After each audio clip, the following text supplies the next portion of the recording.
I'm looking for my friend.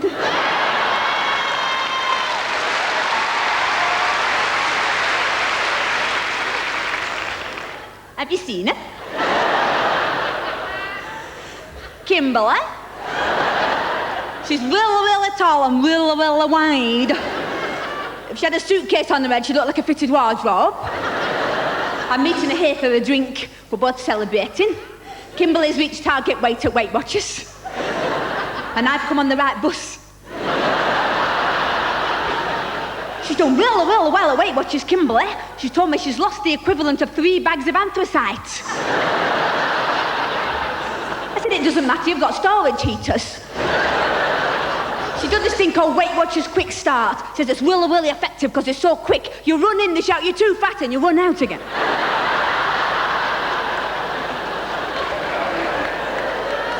We're only having one drink, so I've got to go to my evening class. I'm learning a language. It's called Get By in Flemish. I'm learning it, you know, in case I ever go to Flem.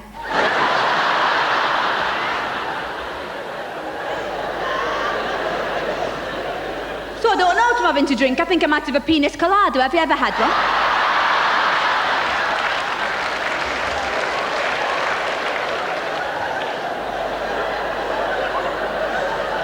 They're nice. I made one myself once out of a recipe in the Watchtower. It were ribena, pineapple chunks and evaporated milk.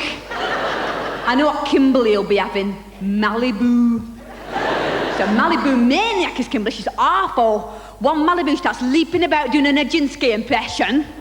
Not the ballet dancer, the horse. 2 Malibus, you have to follow her around with a shovel.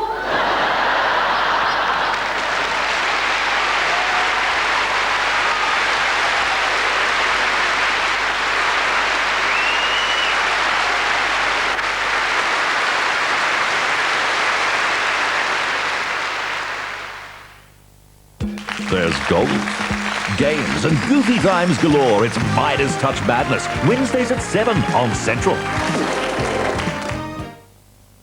With Jack Frost, the normal rules don't apply. I'll catch him. No one controls me. You ask my superintendent. I don't think you quite appreciate the effect that these crimes are having on the consciousness of local women. No, insensitive is my middle name. You want me to be a decoy? How many bodies can you give me as backup? How many do you want, then? A dozen. At this notice, you can have 2. 8. 4. Done. Another feature-length Touch of Frost, Wednesday at 8 on Central. Walter Matthau stars in Cactus Flower, a movie at 10:45 on Wednesday.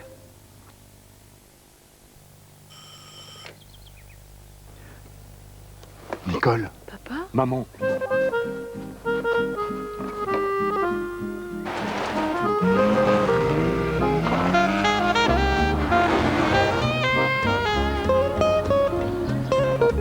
The new generation Renault Clio.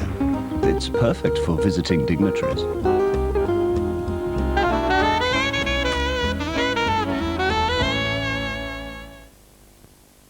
The KFC family feast. Fries, coleslaw, 8 pieces of chicken, beans, and now a Sara Lee chocolate brownie.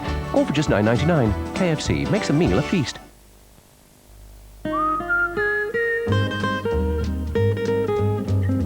Right now, on every Renault Clio, there's 0% finance over 2 years. The Renault Clio, from £7,564 on the road. Visit your Renault dealer now and save yourself more of the folding. A little matchmaking. She's a strong-willed girl. She needs a strong-willed man. A little plain speaking. I wonder if you're as tired of disliking me as I am of being disliked. Why can't you be nicer to Stuart Hyde? I do not need looking after by anyone. And a dangerous patient ignites a daring passion. Thank God you're well. You're not asking me to give up doctoring. Bramwell, the deciding episode, Monday at 9 on Central.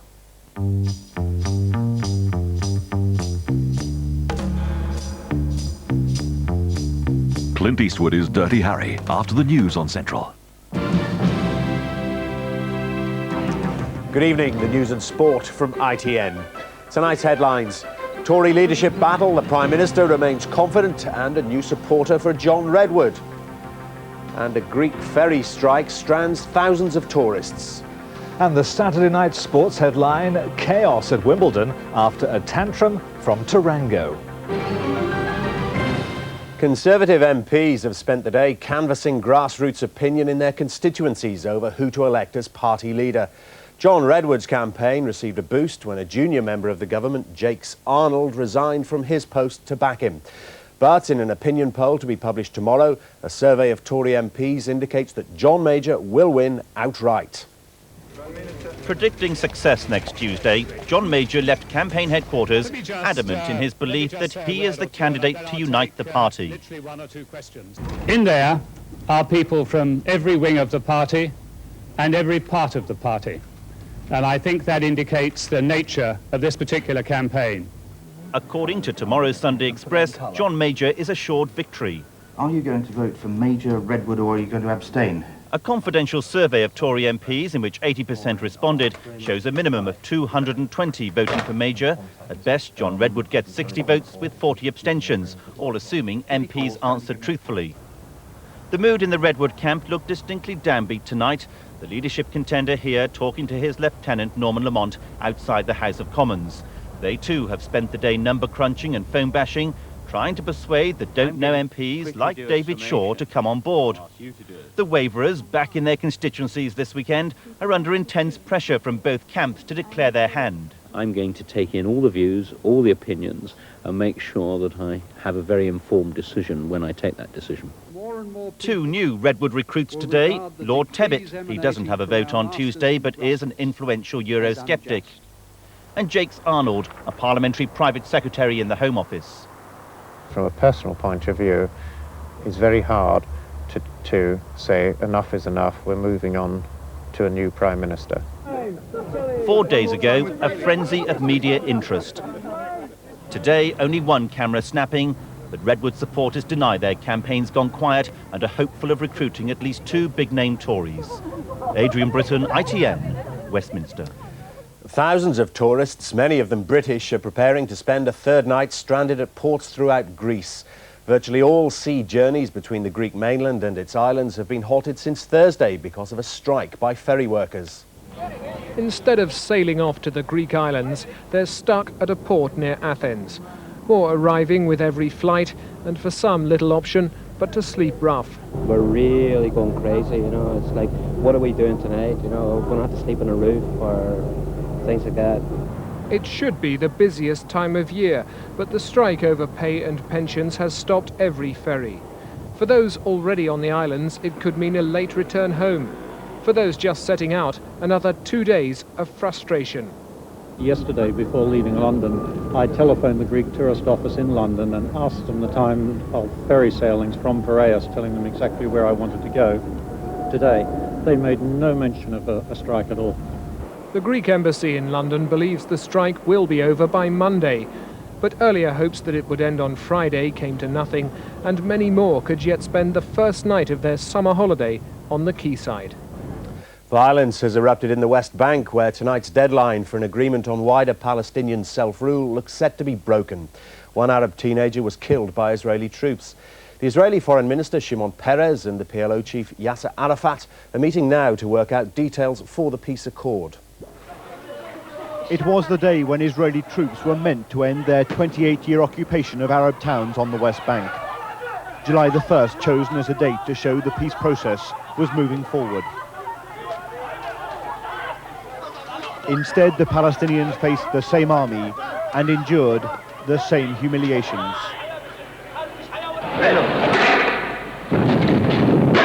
In many of the towns of the West Bank, in Nablus, Ramallah, Jenin, Hebron, Palestinians and Israeli troops fought running battles. Nothing has changed.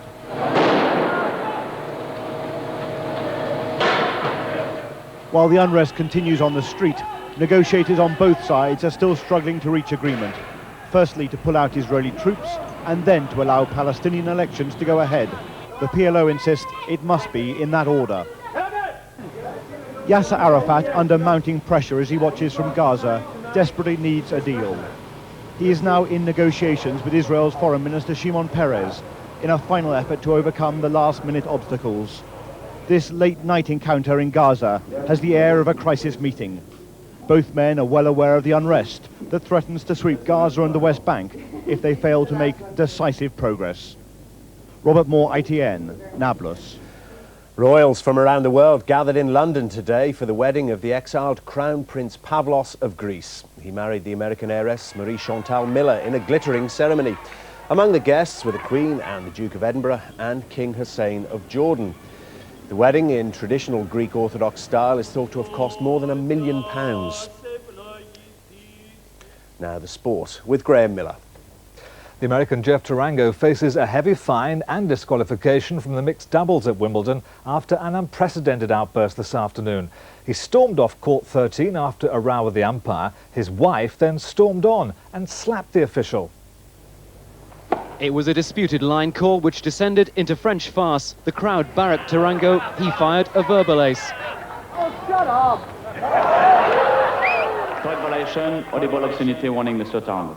The American with a record of misbehaviour and the French umpire were on collision course. Well, how come they can say whatever they want to me?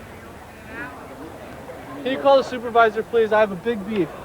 And umpire Bruno Rebeur was about to lose patience. No, this is it. I'm not playing. No way. No way. Let's play. You are the most corrupt official in the game, and you can't do that.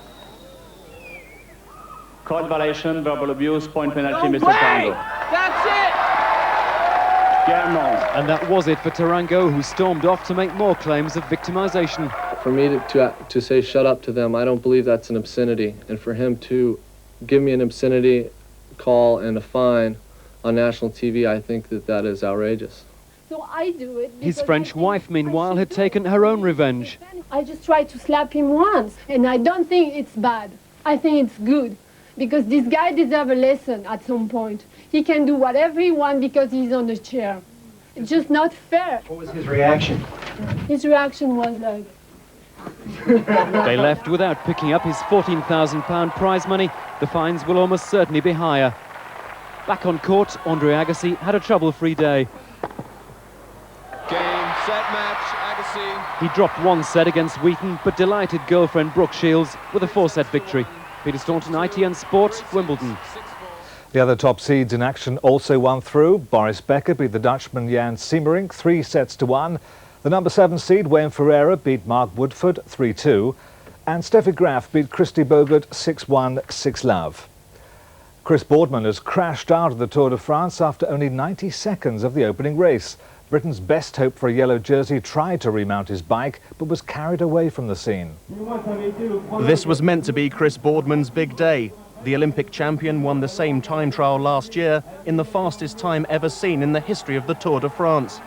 By the time he started, the conditions were quite simply appalling, with torrential rain falling on the course. But disaster struck after only a minute and a half. At nearly 50 miles an hour, the Briton suddenly careered out of control on the first major bend. Sliding across the slippery road, the car carrying his team's officials narrowly avoided hitting him. He tried to get back on his bike but was carried away, out of the Tour de France, his dream over for another year. Damon Hill is in pole position for the French Grand Prix tomorrow for the 3rd year in a row. He held on to his overnight lead with another fastest lap in the final practice session at Manicourt this afternoon. Hill had to fight off a determined challenge from championship leader Michael Schumacher, who qualified in 2nd place. Hill's teammate David Coulthard will start 3rd on the grid. Alan Ball has walked out on Southampton to become the new manager of Manchester City. It's thought Ball will sign a 3-year deal with City next week. Southampton want £500,000 in compensation. The organisers of the National Lottery say there's no outright winner of tonight's £8.5 million jackpot. The winning numbers are 5, 7, 8, 25, 44 and 48, and the bonus number is 3. The jackpot will now roll over until next week.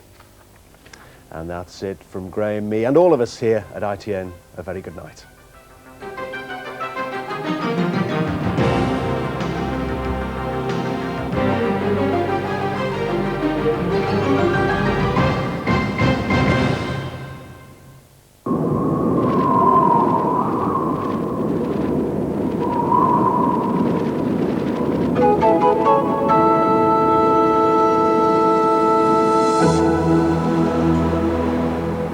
Hello, good evening. Well, tomorrow we're expecting showers to affect both ends of the country, possibly thundery for southern counties. But in between, Sunday ought to shape up quite nicely, dry with some sunny spells around. Now back to tonight, and we can see that patchy rain getting into the very far north here, along with these showers just spilling through the channel. Now possibly thundery in nature for the Channel Isles themselves. Cloudy and dry for the bulk of the country, though, with temperatures falling no lower than 7 or 8 degrees. So as we go into tomorrow morning, there we see that patchy rain. As that slips southwards, it tends to ease back to simply showers and dries off behind. For most of the country, though, generally a dry day and plenty of bursts of sunshine coming through, so quite reasonable all in all. But once again, we've got that hiccup in the form of those showers spilling through the channel and moving up to affect those southern counties. And we are expecting the odd rumble of thunder from time to time. So with our temperatures, a high in the south of 21, that's 17 Fahrenheit, and not too bad at all further north, around about 18 in the Glasgow-Edinburgh area. That's the mid-60s in Fahrenheit. That's all from me. Good night. Sponsored by PowerGen, generating electricity, whatever the weather.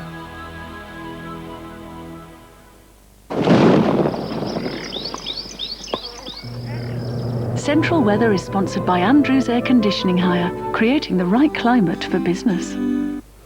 Hello again. The Central region seeing a better day of it tomorrow. It'll be a sunny spell morning for us, a bit breezy in the morning, but not looking too bad. Unfortunately, there will be more cloud developing as we go through the day, but staying pleasant enough with sunny spells, staying dry as well with highs of around 21 Celsius. You enjoy the rest of the weekend. That's it. Good night.